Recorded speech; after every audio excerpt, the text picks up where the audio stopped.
एक लग्न प्रेम कहाणी भाग 24. पाठीमागच्या भागामध्ये आपण बघितले होते जय आणि अंजली प्रियाच्या बर्थडे पार्टीमध्ये गेलेले होते. पण अंजली मात्र खूपच नाराज होती. तिला या पार्टीमध्ये अजिबात इंटरेस्ट नव्हता. पार्टीमधले लोक भरपूर एन्जॉय करत होते, पण इकडे मात्र आपली अंजली एका बाजूला उभी होती. तिला तिच्या बाबांचे आणि प्रियाचे बोलणे आठवू लागते.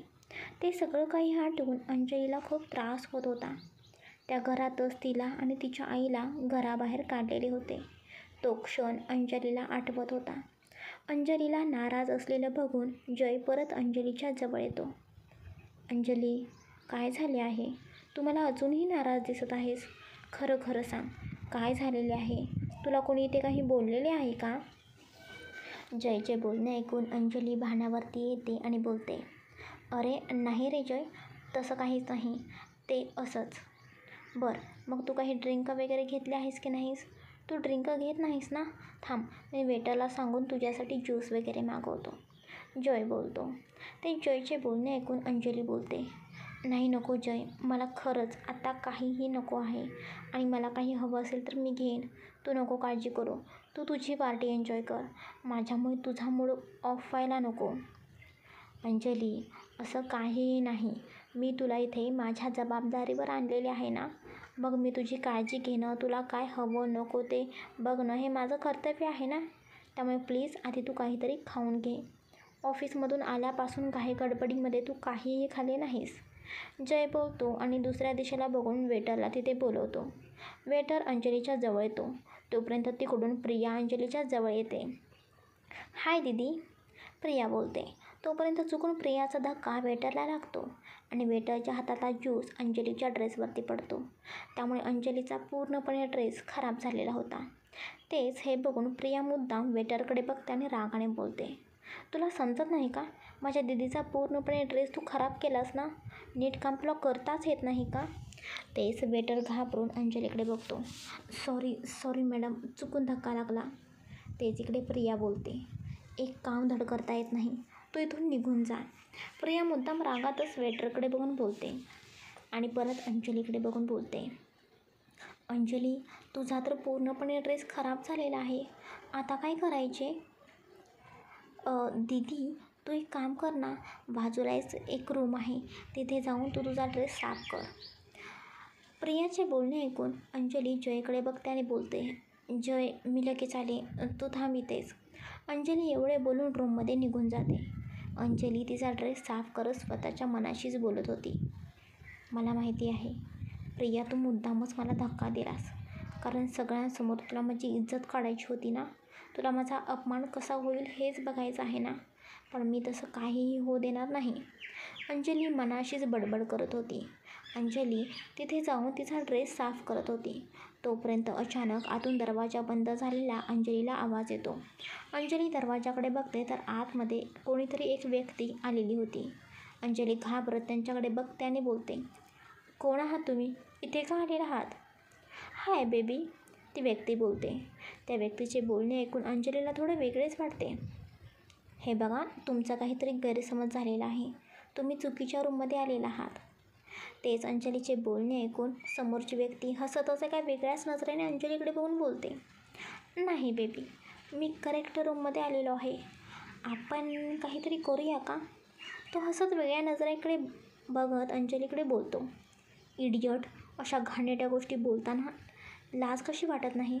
आणि एकदासुद्धा विचार करत नाही का तुम्ही? तुम्हाला हे बोलताना खरंच लाज नाही का वाटत? एखादी मुलगी दिसली आणि तिच्यासोबत लगेच तुम्ही फ्लर्ट करायला सुरू करता. हे बघा, लक्षात ठेवा, माझ्या अंगाला हातसुद्धा लावायचा नाही, नाहीतर मी ओरडून सगळ्यांना इथे बोलवेन. अंजली रागात त्या व्यक्तीकडे बघून बोलत होती. तेच अंजलीचे बोलणे ऐकून ती व्यक्ती जोरजोरात हसू लागते. त्या व्यक्तीला जोरात हसताना बघून अंजली रागात बघते आणि बोलते, इतकं हसायला काय झाले? मी जोक मारलेला आहे का? हो, तू तर जोकच मारलेला आहेस. अगं, पार्टीमध्ये बाहेर सगळेजण एन्जॉय करत आहेत, तू कितीही ओरडली तरीही तुला कोणीही वाचवू शकणार नाही. त्यामुळे आता मी जे सांगेन तेच फक्त ऐक. उगीच आरडाओरडा करायची काहीही गरज नाही आणि त्याचा काहीही उपयोगसुद्धा होणार नाही. तेच अंजली एक एक पाऊल टाकत मागे मागे जात होती. तीच व्यक्ती अंजलीच्या पुढे एक एक पाऊल टाकत पुढे पुढे येत होती. हे बघा, प्लीज माझ्यापासून लांब राहा. तुम्ही हे जे काही करत आहात ना ते खूप चुकीचं आहे. मी जे काही करतो आहे ना ते चुकीचे आहे की बरोबर हे तुम्हाला नको सांगू. मी जे करेन ते फक्त बघच. ती व्यक्ती हसत अंजलीच्या जवळ येऊ लागते. अंजली हळूहळू मागे सरकतच भिंतीला टेकते. ती व्यक्तीसुद्धा आता अंजलीच्या समोर आलेली होती आणि अंजलीच्या कमरेत हात घालून ती व्यक्ती पटकन अंजलीला स्वतःजवळ ओढून घेते. अंजली पूर्णपणे घाबरलेली होती. नो नो नो, अंजली जीवाच्या आकांताने जोरजोरात ओरडत होती. तोपर्यंत जोरातच दरवाजा उघडण्याचा आवाज ऐकू येतो. दरवाजा उघडण्याचा आवाज ऐकून अंजली आणि ती जी व्यक्ती अंजलीवरती जबरदस्ती करण्याचा प्रयत्न करत होती ते दोघेही दरवाजाच्या दिशेला बघतात. दरवाजाजवळ जय उभा होता. जयच्या डोळ्यात आता खूप प्रचंड राग दिसत होता. जय खूपच रागात होता. जयला बघून अंजली रागाने त्या व्यक्तीचा हात जोरात सोडून देते आणि जयजवळ जाते. अंजली रडतच जयला मिठी मारते. अंजली, तू रडू नकोस. मी आलेलो आहे ना, तुला काहीही होणार नाही. तू अजिबात टेन्शन घेऊ नको. जय अंजलीला शांत करण्याचा प्रयत्न करत होता. हे यू, हू आर यू? तू इथे का आलेला आहेस? आम्हाला डिस्टर्ब करण्यासाठी का आलेला आहेस? आणि अंजली, तू इकडे ये. ती व्यक्ती रागात जयकडे बघून बोलते. तेच जय अंजलीला मिठीतून बाजूला करतो आणि त्या व्यक्तीच्या जवळ जातो. तुला माहिती नाही का मी कोण आहे? मी कोण आहे हे माहिती करून घ्यायची आहे ना? तर मग ऐक. मी जय भोसले. नाव तर ऐकलंच असशील. जय रागात त्या व्यक्तीच्या समोर जाऊन बोलतो. आता मात्र त्या जयचं नाव ऐकून ती व्यक्ती खूपच जास्त घाबरलेली होती. तेच जय रागाने त्या व्यक्तीची शर्टाची कॉलर पकडतो आणि बोलतो. तुझी हिंमत कशी काय झाली तिला हात लावण्याची? कोण आहेस तू? कोण आहेस तू? मला तुझं नाव तरी कळू दे. ते सॉरी सर. ती व्यक्ती कशी तरी घाबरत बोलते. मी विचारले तुझे नाव काय आहे? निलेश नाव आहे माझं. तुला हे कोणी करायला सांगितलं? यामागे नक्कीच कोणाचा तरी हात आहे. जे आहे ते पटकन बोल. जयचा राग बघून इकडे मात्र निलेश काहीच बोलत नाही. जय मात्र त्या व्यक्तीला खूप मारतो. मारून निलेशच्या तोंडातून रक्त येत होतं. निलेश बेशुद्ध अवस्थेत तिथेच पडलेला होता. जय अंजलीकडे बघतो. अंजली मात्र खाली बसून खूपच रडत होती. तिची अवस्था खूपच बेकार झालेली होती. अंजली, तू प्लीज रडू नकोस. मी आहे ना, तुला काहीही झाले नाही. तू एकदम ठीक आहेस. हे बघ, तू माझ्याकडे बघ. तू प्लीज रडू नको. स्वतःला त्रास करून घेऊ नको. जय अंजलीला समजवण्याचा प्रयत्न करत होता, पण अंजली काहीच बोलत नव्हती. जय अंजलीचा चेहरा वरती करतो तर अंजली बेशुद्ध अवस्थेत पडलेली होती. जय घाबरतो. विकास. जय पटकन त्याचा असिस्टंट विकासला बोलवतो. विकास, पटकन आतमध्ये ये. जय जोरात ओरडतो. विकाससुद्धा घाबरत पटकन आतमध्ये येतो. विकास, त्याला आपल्या ठिकाणी घेऊन जा. आणि अंजली बेशुद्ध पडलेली आहे. तिला लवकरात लवकर घरी घेऊन गेलं पाहिजे. तू लवकरच डॉक्टरांना बोलव. हो सर, मी डॉक्टरांना बोलवतो. विकास बोलतो. विकास पटकन गाडी काढतो आणि निलेश त्याच्या काही माणसांना सांगून निलेशलासुद्धा एका ठिकाणी विकास घेऊन जायला सांगतो. तेच इकडे जयसुद्धा पटकन अंजलीला गाडीमध्ये बसवतो आणि तो घाबरतच पटकन अंजलीला घरी घेऊन येतो. मध्ये रस्त्यातच विकासने सुद्धा डॉक्टरांना कॉल करून पटकन जयच्या घरीसुद्धा बोलवलेले होते. जय अंजलीला उचलतो आणि घराजवळ येतो. जय दारावरची बेल वाजवतो. आवाजाने सिद्धार्थला जाग येते. सिद्धार्थ अवनीचे डोके थोडेसे बाजूला करतो आणि तिला नीट झोपवतो. सिद्धार्थ दरवाजा उघडून बघतो तर समोर जय आणि अंजली होते. जयने अंजलीला उचलून घेतलं होतं. जय, हे काय झाले? अंजलीला काय झाले आहे? ती ठीक तरी आहे ना? हा सगळा काही गोंधळ ऐकून तिकडे अवनीलासुद्धा जाग येते. अवनीसुद्धा घाबरतच पटकन उठते आणि दरवाजाजवळ येते. दादा, अंजलीला काय झाले? अंजली पडली आहे. जय बोलतो. काय? हे कसं होऊ शकते? अवनी घाबरत बोलते. अवनी, सिद्धार्थ, मी तुम्हाला आता खरंच काही सांगू शकत नाही. अवनी, तू प्लीज माझ्या रूमचा दरवाजा ओपन करतेस का? अंजलीला पटकन रूममध्ये घेऊन जातो. जयचे बोलणे ऐकून अवनीसुद्धा काही गडबडीमध्ये जयच्या रूमजवळ जाते आणि दरवाजा ओपन करते. तेच इकडे जयसुद्धा अंजलीला घेऊन रूमजवळ येतो आणि तिला बेडवरती नीट झोपवतो. तोपर्यंत विकासने सुद्धा डॉक्टरांना बोलवले होते आणि डॉक्टरसुद्धा आता तिथे आलेले होते. डॉक्टर अंजलीला लवकर तुम्ही चेक करा, तिला काय झाले आहे बघा, प्लीज बघा, जय घाबरत बोलतो. जयचे बोलणे ऐकून डॉक्टर बोलतात, हो मिस्टर भोसले, मी त्यांना बघतो, तुम्ही सगळेजण थोडा वेळ बाहेर थांबा. डॉक्टरांचे बोलणे ऐकून सगळेजण बाहेर जातात. आतमध्ये डॉक्टर अंजलीला चेक करत होते. दादा, आता तरी सांगशील का, अंजलीला काय झाले आहे, ती बेशुद्ध का झाली, पाठीमध्ये काही घडले आहे का, काय झाले आहे प्लीज सांग ना, अंजलीची अवस्था अशी का आहे. अवनी, सिद्धार्थ, मी तुम्हाला सगळं सांगेन, फक्त थोडा वेळ थांबा, डॉक्टर येऊ देत, ते काय बोलतात ते मला ऐकायचं आहे. थोड्या वेळाने डॉक्टर बाहेर येतात. डॉक्टर, अंजली कशी आहे, तिची तब्येत ठीक आहे ना, जय घाबरत बोलतो. मिस्टर भोसले, त्या ठीक आहेत, फक्त त्यांना कोणत्या तरी घटनेमुळे खूप मोठा धक्का बसलेला आहे, त्यामुळे त्यांनी त्याची भीती घेतलेली आहे, त्यामुळेच त्या बेशुद्ध पडलेल्या आहेत. काळजी करण्याचं काहीही कारण नाही, त्यांना त्रास होईल असं फक्त तुम्ही काहीही करू नका. मी त्यांना इंजेक्शन दिलेलं आहे, मेडिसिनसुद्धा दिलेली आहेत. ओके डॉक्टर, थँक्यू, जय बोलतो. विकास डॉक्टरांना घेऊन बाहेर निघून जातो. तेच इकडे अवनीसुद्धा डॉक्टरांचे बोलणे ऐकून परत जयकडे बघत्याने बोलते, धक्का, कसला धक्का, तुम्ही दोघेही माझ्यासोबत हॉलमध्ये चला, मी तुम्हा दोघांनाही सगळं काही सांगतो, जय बोलतो. जयचे बोलणे ऐकून ते तिघेही हॉलमध्ये येतात. दादा प्लीज, आता तरी सांग, अंजलीला काय झालेलं आहे. पार्टीमध्ये अवनीच्या ड्रेसवर थोडासा ज्यूस सांडला म्हणून ती रूममध्ये साफ करायला गेलेली होती.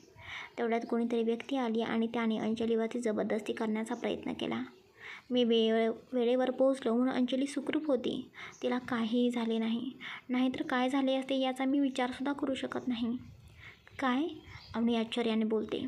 ती व्यक्ती कोण होती मला माहिती नाही, पण ते लवकरात लवकर मी शोधून काढेन, मी त्या व्यक्तीला पकडलेले आहे. एवढी हिंमत कोणाची झाली अंजलीवरती जबरदस्ती करण्याची. मला अशा व्यक्तींचा खूप राग येतो, अशा व्यक्तींना अजिबात सोडायचं नाही, सिद्धार्थ रागात बोलतो. सिद्धार्थाचे बोलणे ऐकून जय सिद्धार्थला काहीतरी खुणावतो आणि ते सिद्धार्थला समजते आणि सिद्धार्थ गप्प बसतो. पण इकडे मात्र अवनी शांत बसणार नव्हती. दादा, अंजली पार्टीमध्ये जायला नको बोलत होती, आपण उगीच तिला जबरदस्ती केली, हे सगळं खरं तरी आपल्यामुळे होत आहे. अंजलीला माहिती होते तिथे जाऊन तिला फक्त आणि फक्त त्रासच होणार आहे आणि तसेच झाले आणि आता तिला त्रासच होत आहे. अवनी, आता तू अजिबात कसला विचार करू नको, मी सगळं काही बघेन, अंजलीची काळजी घेईन, तू सुद्धा आता थकली असशील ना, जाऊन आराम कर. नाही दादा, अंजलीची काळजी, अवनीचे बोलणे मध्येच थांबवत जय बोलतो. अवनी, मी बोललो ना, मी आहे, तू जाऊन आराम कर. अवनी नाईलाजाने रूममध्ये निघून जाते. जय, तू तुझी आणि अंजलीची काळजी घे, मी सुद्धा घरी जातो, खूप लेट झालेला आहे. सिद्धार्थ, आजची रात्र इथेच थांब, खूप उशीर झालेला आहे, एवढ्या रात्री घरी जाऊ नकोस. नाही जय, अवनी एकटीच आहे, तिला सोबत असावी म्हणून मी इथे आलो होतो, आता मी जातो. सिद्धार्थ प्लीज थांब, मला थोडं तुझ्याशी बोलायचं सुद्धा आहे आणि एवढी रात्र झालेली आहे, मग उद्या सकाळी जा ना. जय सिद्धार्थला खूपच फोर्स करत होता, त्यामुळे सिद्धार्थसुद्धा तिथे जयच्या घरी थांबतो. दोघेही घडलेल्या प्रकाराबद्दल थोडीफार चर्चा करतात आणि त्यानंतर दोघेही झोपायला जातात. इकडे मात्र अवनीला झोप येत नव्हती. अंजलीबद्दल जे काही घडले त्या घडलेल्या घटनेबद्दल ती खूपच विचार करत होती. अवनीला असं विचार करताना बघून सिद्धार्थ अवनीच्या रूममध्ये येतो. अवनी, काय झाले आहे, इतका कशाचा तू विचार करत आहेस. सिद्धार्थला बघून अवनी रडतच सिद्धार्थला मिठी मारते. अहो बघा ना, अंजलीची अवस्था कशी झालेली आहे, हे सगळं खरंच माझ्यामुळे झाले आहे, मी तिला उगीचच जाण्यासाठी फोर्स केला. बिचाऱ्या अंजलीने तिच्या आयुष्यात खूप काही भोगले आहे हो, खूप कमी वेळात तिची आणि माझी मैत्री झाली, तिने माझी खूप काळजी घेतली, तिच्या बाबतीत असं काही झालं तर खूप वाईट वाटते. अवनी रडत बोलत होती. सिद्धार्थ अवनीला शांत करत बोलतो. अवनी शांत हो, अंजली आता ठीक आहे, जय वेळेवर पोहोचला ना, त्यामुळे अंजलीला काहीही झाले नाही, ती एक वाईट घटना होती, म्हणून विसरून जायचे. त्या गोष्टीमध्ये अडकून राहायचं नाही. आयुष्य नव्याने जगायला शिकायचे असते. घडलेल्या गोष्टींबद्दल विचार करत बसायचं नाही. आणि तूच अशी धीर सोडून बसलीस तर अंजलीला धीर कोण देणार? तिला आता या घटनेमुळे मोठा धक्का बसलेला असेल ना, त्यामुळे ती खूप विचार करत असेल. तू जर तिच्यासमोर असा चेहरा करून गेलीस तर तिलासुद्धा आणखीनच वाईट वाटणार ना. त्यामुळे तू तिच्यासोबत कायम राहा. उद्या तिच्यासोबत जास्त वेळ घालव. तिच्या डोक्यातून हे सगळं काही कसं निघून जाईल, ती या सगळ्या गोष्टींचा कसा विचार करणार नाही, ती कशी खुश राहील, या सगळ्या काही गोष्टी करण्याचा प्रयत्न कर. काहीतरी तिच्यासाठी छान प्लॅन कर. सिद्धार्थाचे बोलणे अवनीला आता पटत होते. हो, मी उद्या नक्कीच असं काहीतरी करेन ज्यामुळे जे काही घडलं ते सगळं काही अंजली विसरून जाईल. गुड, आता झोप, खूप उशीर झालेला आहे. अवनी तशीच सिद्धार्थला मिठी मारून झोपते. सिद्धार्थसुद्धा तिला मिठीत घेतो. त्यामुळे सिद्धार्थ अवनीजवळ राहायला तरी मिळत होते. यामुळे तो खूप खुश होता. गुड नाईट माय लव्ह, सिद्धार्थ हळू आवाजात बोलतो आणि अवनीला मिठीमध्ये घेऊन झोपतो. इकडे जयसुद्धा त्याच्या रूममध्ये येतो. बेडवर अंजली झोपलेली होती. जय अंजलीचा हात हातामध्ये घेतो. Anjali, I am really sorry. मी तुला फोर्स करून पार्टीसाठी नेले. तुझी इच्छा नव्हती तरीसुद्धा मी तुला जबरदस्ती केली आणि माझ्यासाठी तू तिथे आलीस. मी माझं कर्तव्य पार पाडले नाही. तुझ्यासोबत मी कायम राहिलो नाही. माझ्या चुकीमुळे तुला आज हे सगळं काही भोगावे लागले. माझ्यामुळे तुझी ही अवस्था आहे. पण डोंट वरी, मी त्या माणसाला पकडलेलं आहे. माझ्यासाठी जशी अवनी आहे ना, तशीच तूसुद्धा आहे. तुम्ही दोघेही माझा जीव आहात. तुम्हा दोघींना काहीही झालेलं मी अजिबात सहन करणार नाही. आता त्या माणसाला मी जिवंत सोडणार नाही. त्याने तुझ्या बाबतीत जे काही केलं ना, त्याचा बदला मी घेणारच. पण यामागे नक्कीच आणखीन कोणीतरी दुसरी व्यक्ती आहे. त्या व्यक्तीलासुद्धा मी लवकरच शोधून काढेन. आजपर्यंत तुला खूप त्रास दिला ना तुझ्या घरच्यांनी, आता नाही. आता मी परत आलो आहे. आता तुला अजिबात त्रास होणार नाही. जयसुद्धा तिथेच अंजलीजवळ झोपतो. तिकडे प्रिया निलेशने त्याचे काम केले आहे की नाही बघण्यासाठी रूममध्ये जाते. रूममध्ये खूप पसारा पडलेला होता. सगळ्या गोष्टी अस्ताव्यस्त पडलेल्या होत्या. प्रिया रूममध्ये दोघांनाही शोधू लागते पण दोघेही रूममध्ये कुठेच दिसत नव्हते. रूमच्या बाहेर एक वेटर जात होता. प्रिया वेटरला बोलवते. वेटर, या रूममध्ये एक मॅडम आणि एक सर आले होते. ते परत कुठे गेले माहिती आहे का? हो मॅडम, एक मॅडम इथे आतमध्ये गेलेल्या होत्या. नंतर मॅडमांच्या मागे एक सरसुद्धा गेले होते. हे ऐकून प्रियाला खूप आनंद झालेला होता. पण वेटर पुढे बोलतो. नंतर काही वेळानंतर मी बघितले तर आपल्या पार्टीसाठी जे गेस्ट आलेले होते ते मॅडमांना घेऊन बाहेर निघून गेले. आता मात्र वेटरच्या तोंडून हे ऐकून प्रियाला राग आलेला होता. अंजलीला इथून नक्की कोण घेऊन गेलं हे तिला समजलेलं होतं. त्या मॅडमच्या मागे जो व्यक्ती गेला होता तो कुठे गेला ते माहिती आहे का? प्रिया वेटरकडे बघून विचारते. नाही मॅडम, ते नाही माहिती. ओके ठीक आहे, तू जाऊ शकतोस. वेटर निघून जातो. प्रिया रागाने आणखीन रूममधल्या वस्तू अस्ताव्यस्त फेकू लागते. अंजली, आत्ता तू वाचलीस. जयने तुला वाचवले ना. तुझं नशीब एवढं कसं चांगलं आहे मला समजत नाही गं. प्रत्येक वेळी तुझ्या मदतीसाठी कोणी ना कोणीतरी धावून येतच असतं. पण आता नाही. आता मी तुला सोडणार नाही. प्रिया रागाने बोलते. पण हा निलेश कुठे गेला? तो तर खूप मोठ्या मोठ्या गोष्टी बोलत होता. मी असं करेन तसं करेन, माझ्यासमोरून खूप मोठ्या ॲटिट्यूडने केला होता आणि काम तर काही केलंच नाही. पण हा गेला तरी कुठे? प्रिया विचार करते. ते दुसऱ्या दिवशी सिद्धार्थ लवकर उठतो आणि अवनी सिद्धार्थच्या मिठीत अजूनही झोपली होती. सिद्धार्थ हळूच अवनीला त्याच्या मिठीतून बाजूला करतो आणि अवनीच्या कपाळावरती किस करतो. अवनी बेबी, मी आता घरी जातो आहे. Take care. एवढं बोलून सिद्धार्थ घरी निघून जातो. ते तिकडे जय ऑफिसला जाण्यासाठी त्याची आवरत होता. तोपर्यंत त्याला एक आवाज येतो. अंजली स्वप्नातच बडबड करत होती.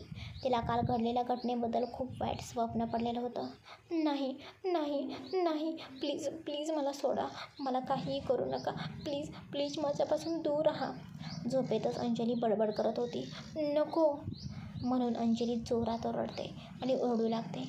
अंजलीला असं रडताना बघून जय अंजलीजवळ येतो.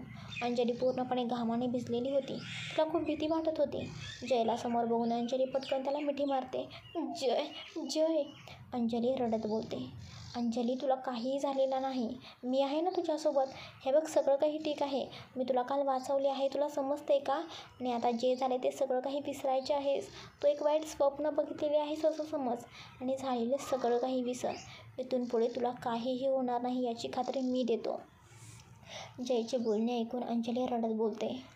जय, तू काल वेळेवरती आलास म्हणून त्याने माझ्यावरती जबरदस्ती नाही रे केली. पण तू काल वेळेवरती आलाच नसतास तर त्याने माझ्यासोबत काय केले असते काय माहिती. पण मी बोललो ना, झालेलं सगळं काही विसर. आता तो विषय तुझ्या डोक्यातून पूर्णपणे काढून टाक. त्याला पूर्ण विराम दे आणि तू सुद्धा आता आराम कर. मी ऑफिसला जातो आहे. जय, मी सुद्धा येते ऑफिसला. नको, काहीही गरज नाही. आज तू पूर्णपणे आराम करायचा आहे समजलं. आणि अवनीसुद्धा घरी जाईल. तुम्ही दोघेही घरी थांबा. काही लागलं तर मला किंवा सिद्धार्थला कॉल करा. ओके. एवढं करून जय ऑफिसला निघून जातो. तिकडे अवनीसुद्धा उठते. तिच्या डोक्यामध्ये अंजलीचाच विचार येतो. आज तिला पूर्ण दिवस अंजलीसोबत घालवायचा होता. ती आनंदी कशी राहील, काल घडलेल्या घटनेबद्दल तिचा पूर्णपणे विसर कसा पडेल हेच तिच्या डोक्यामध्ये चालू होते. अवनी पटकन सिद्धार्थला कॉल करते. सिद्धार्थ ऑफिसला जात होता. अवनीचा कॉल बघून सिद्धार्थ कॉल रिसीव्ह करतो. हॅलो सर, आज मी अवनी घाबरत बोलते. तुला ऑफिसला यायची काहीही गरज नाही. ओके. वाक्य पूर्ण होण्याच्या आधी सिद्धार्थ बोलतो. अवनी मनातच विचार करते, यांना कसं माहिती मी तर यांना हेच विचारणार होते ते. अवनी, मला तुझ्या मनातलं सगळं काही समजतं. आणि मी तुला काल बोललो होतो ना, आजचा पूर्ण दिवस तू अंजलीसोबत घालव. त्यामुळे अंजलीला चांगलंसुद्धा वाटेल. तिला चांगलं काहीतरी वाटेल असं सुद्धा तू कर. हो चालेल, करते मी काहीतरी. हो कर, आपण नंतर बोलू. मला थोडं काम आहे. Take care, bye. सिद्धार्थ एवढं बोलतो आणि कॉल कट करतो. जय ज्या ठिकाणी त्याने निलेशला ठेवले होते त्या ठिकाणी जातो. निलेशला एका चेअरवरती बांधून ठेवलेले होते. तोंडामधून खूप रक्त येत होते. त्याचा चेहरा पूर्णपणे लाल झालेला होता. जय रागाने निलेशजवळ जातो आणि तिथेच असलेल्या एका चेअरवरती बसतो. निलेश पूर्णपणे घाबरलेला होता. त्याच्या डोळ्यात भीती दिसत होती. तुझी हिंमत कशी काय झाली अंजलीवरती जबरदस्ती करण्याची? जय रागाने बोलतो. सर प्लीज माफ करा, चुकले माझे, प्लीज माफ करा. तुला काय वाटलं तू चूक केलीस आणि मी तुला माफ करेन? अजिबात नाही. तुझी हिंमत कशी काय झाली अंजलीला हात लावण्याची हे फक्त मला सांग. सर, मी हे सगळं स्वतःहून नाही केलं. मला एका व्यक्तीने हे सगळं काही करायला सांगितलेलं होतं म्हणून मी हे सगळं काही केलं. कोणी सांगितले होते तुला हे सगळं काही करायला? तू फक्त नाव सांग त्या व्यक्तीचे. त्या व्यक्तीने तुला यासाठी पैसे दिले होते का? सर, मला काल पार्टीमध्ये प्रिया मॅडमांनी हे सगळं काही करायला सांगितले होते आणि याचे पैसेसुद्धा ते देणार होते असं मला त्या बोलल्या होत्या. त्या बोलल्या होत्या की तू अंजलीवरती जबरदस्ती कर आणि जबरदस्ती करताना तिचे काही फोटोज काढ, व्हिडिओज काढ आणि ते फोटोज व्हिडिओ ते मीडियावाल्यांना देणार होत्या. यामुळे अंजलीची प्रतिष्ठा पणाला लागेल. सगळेजण तिच्याकडे वेगळ्याच नजरेने बघतील. तिला या जगात राहायची सोयसुद्धा होणार नाही. हाच खरं तर त्यांचा प्लॅन होता. निलेशचे बोलणे ऐकून जयला खूप मोठा धक्का बसतो. कारण प्रिया एवढ्या खालच्या थराला जाईल असे मात्र त्याला अजिबात वाटले नव्हते. सर, पण प्लीज मला माफ करा आणि त्यात माझी काही चूक नाही. मॅडमांनी सांगितले तेच मी केले. फक्त पैशांसाठी केले, बाकी काही नाही. सर, मला एक संधी द्या चूक सुधारण्याची. मी परत असं खरंच काही करणार नाही. हे तू जे काही केलेस ना ते केलेस. चुकीला माफी नाही. तू चूक केलीस ना तर त्याची शिक्षा तर तुला भेटणारच. मी माझ्या अंजलीला वचन दिले आहे.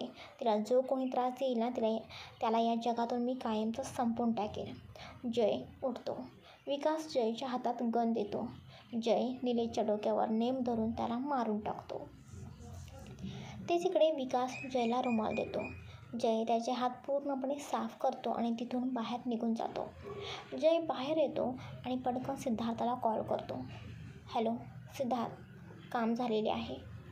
जयचे बोलणे ऐकून सिद्धार्थ बोलतो. Okay good. मग पुढचा प्लॅन काय आहे? तुला माहिती आहे ना, मी आणि विकीने याची पूर्णपणे तयारी केलेली आहे. सिद्धार्थ, मी आता ऑफिसमध्येच निघालेलो आहे आणि पुढच्या कामाला लागतो. जय बोलतो आणि ऑफिसमध्ये जातो आणि विकासला बोलवून घेतो. विकास, आपल्याला काय करायचे आहे तुला माहिती आहे ना? पुढच्या 20 मिनिटात आपले काम झालेच पाहिजे. हो सर, आपले सगळे काम झाले आहे. 20 मिनिटातच मीडियावाले येतील आणि आता तुम्हाला मीडियावाल्यांच्या समोर जाण्यासाठी तयार राहायचं आहे. Okay good. जय बोलतो आणि परत सिद्धार्थला कॉल करतो. सिद्धार्थ, टाईम झालेला आहे. आता मोठा बॉम्ब फुटणार आहे आणि प्रकाश पाटील यांच्या कंपनीवर खूप मोठे संकट येणार आहे. हो जय, सगळं काही आपल्या प्लॅननुसारच होईल. डोंट वरी. मीडियावाले आलेले आहेत ना? हो सिद्धार्थ, मीडियावाले तर कधीच आलेले आहेत. जय बोलतो. ओके, आता काही सेकंदच बाकी आहेत. सिद्धार्थ बोलतो. तेच इकडे अंजली उठून फ्रेश होते आणि खिडकीजवळ उभा राहून झालेल्या सगळ्या काही घटनेबद्दल विचार करू लागते. तेवढ्यात अवनी अंजलीच्या रूममध्ये येते. अंजली काय करत आहे बघण्यासाठी अवनी तिथे आलेली होती. अंजलीला असे नाराज होऊन बाहेर बघत बसलेलं बघून अवनी मुद्दामच अंजलीची मस्करी करण्यासाठी बोलते. अंजू, दादा तर कधीच ऑफिसला निघून गेलेला आहे आणि तू इथे काय करत आहेस? बाहेर कोणाला बघत आहेस? नाही गं, काही नाही, ते असंच. मला माहिती आहे तुझा दादा ऑफिसला निघून गेलेला आहे. मी असंच इथे उभा होते. अंजली हळू आवाजात बोलते. अंजलीला नाराज झालेलं बघून अवनी बोलते. अंजू प्लीज, झालेलं सगळं काही विसर. विचार करून घडलेल्या घटनेबद्दल काही होणार आहे का? नाही ना? तुला तर माहिती आहे ना, काल दादाने तुला वाचवली आहे, त्यामुळे तू सुखरूप घरी परत आलेली आहेस. तुला काहीही झालेलं नाही. एवढ्या त्या गोष्टीचा विचार का करत आहेस?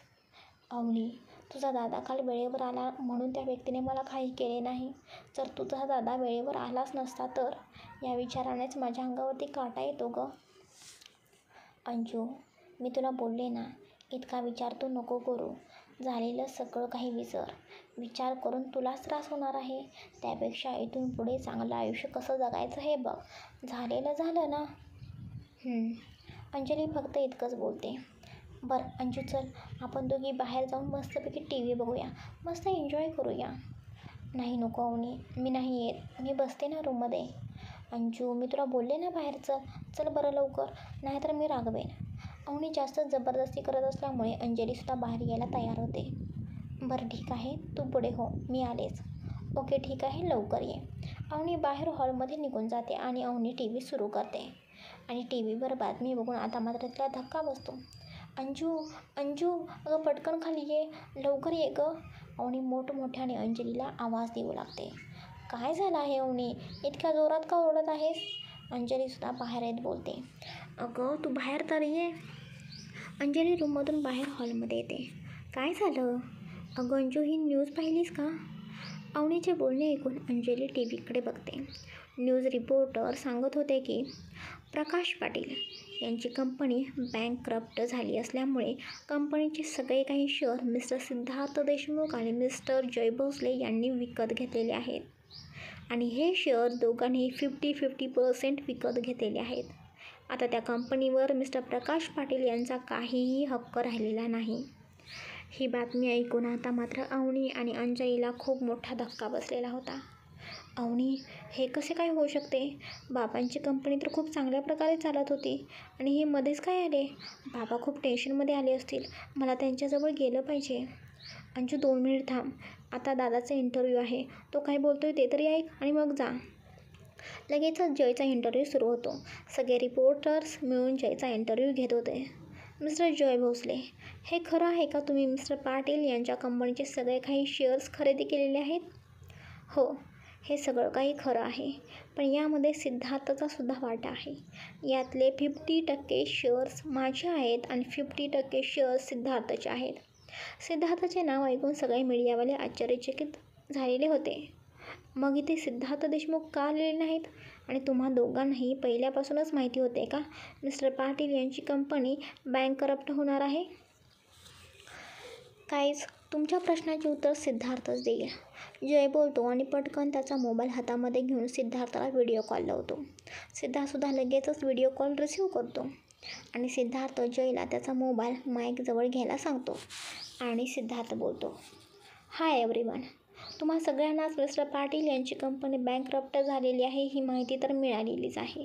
त्यांची कंपनी बँकरप्ट झाल्यामुळे मी आणि जयने त्यांच्या कंपनीचे सगळे शेअर्स खरेदी केलेले आहेत.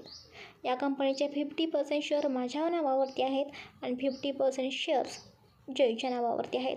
आणि राहिली गोष्ट मिस्टर पाटील यांच्या कंपनीबाबत, तर त्यांच्या कंपनीची रेप्युटेशन मार्केटमध्ये थोडी डाऊनच होती. मी आणि जय या कंपनीमध्ये इन्व्हेस्ट करत होतो आणि आता कंपनी बँकरप्ट झालेली आहे, त्यामुळे आम्हाला त्या कंपनीचे शेअर्स खरेदी करण्याशिवाय दुसरा कोणताही ऑप्शन नव्हता. खूप दिवसांपासून आम्ही मिस्टर पाटील यांच्या कंपनीमध्ये एका मोठ्या प्रोजेक्टमध्ये इन्व्हेस्ट करत होतो आणि आता तो प्रोजेक्ट पूर्ण झालेलासुद्धा नाही. त्यामुळे आम्ही त्या प्रोजेक्टमध्ये जे काही पैसे इन्व्हेस्ट केलेले होते त्यासाठी आम्हाला ते सगळे काही शेअर्स खरेदी करावे लागले आहेत. तुम्हाला तुमची उत्तरं मिळालीच असतील. थँक्स. एवढं बोलून सिद्धार्थ त्याचा कॉल कट करतो. सिद्धार्थचे बोलणे ऐकून तिकडे मात्र अवनी आणि अंजली या दोघींनाही खूप मोठा धक्का बसलेला होता. काय? हे असं कसं होऊ शकतं? आणि बाबांचा तर बिझनेस खूप चांगला चाललेला होता आणि मग आता अचानक बँकरप्ट? मला तर काहीच समजत नाही. अंजली रडत बोलते. अंजू, मला हे तर माहिती होतं की मिस्टर पाटील यांची कंपनी काही व्यवस्थित चाललेली नव्हती, पण त्यावेळी मला हे नव्हते माहिती की ते तुझे बाबा आहेत. आणि जेव्हा तुझे बाबा यांच्या कंपनीमध्ये येत होते त्यावेळी त्यांचे वागणे थोडे वेगळेच मला वाटत होते. अंजू, तू वाईट वाटून घेऊ नकोस, पण त्यांच्यासोबत जे झाले ना ते योग्य झाले असं मला वाटतं.